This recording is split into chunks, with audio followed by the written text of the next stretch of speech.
Critics of the touring vans replacing banks say they aren't adequate for elderly and disabled customers, particularly in rural areas. The Economy Secretary has written to the Royal Bank of Scotland over claims it's failing in its obligations to disabled customers. It comes as the lender prepares to close the doors of a further 30 branches this autumn. Our reporter Bruce Mackenzie has more.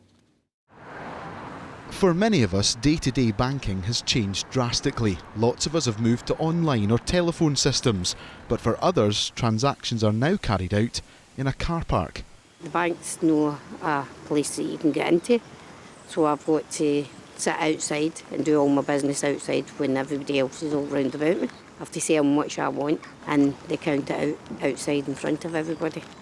The decision by some of Scotland's biggest lenders to close large numbers of branches across the country has left many rural communities cut off from a face-to-face service at the moment they need it.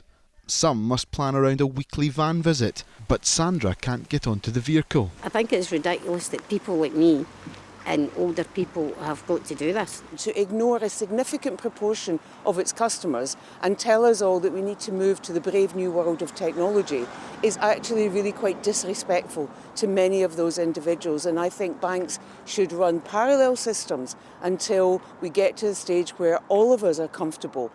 After serving generations of customers, the doors closed at the RBS in Cumnock this week, and it's a similar story up and down the country in parts of rural Fife, the Highlands and even the outskirts of Edinburgh. But critics say the mobile facilities offered to replace them just aren't adequate. It's absolutely terrible because I can't go in the bus. So I was tied to the bank here. So now, what am I going to do? They've even shut the cash line. It's a personal touch at the bank. And the lasses were really good. We knew them, they knew us. We won't be able to take our cash there at the end of the evening if there's any cash in the till, which will affect us, do you know, and we don't want to store cash in the shop here. Concern over accessibility of some mobile branches have prompted Economy Secretary Keith Brown to write to RBS, but the bank insists it's doing all it can. We strive to provide the best service for all our customers, including making reasonable adjustments for customers with disabilities. As well as our mobile banking service, we also offer community bankers who can visit customers at their home. With winter approaching, there are real concerns from some customers that they're being left out in the cold.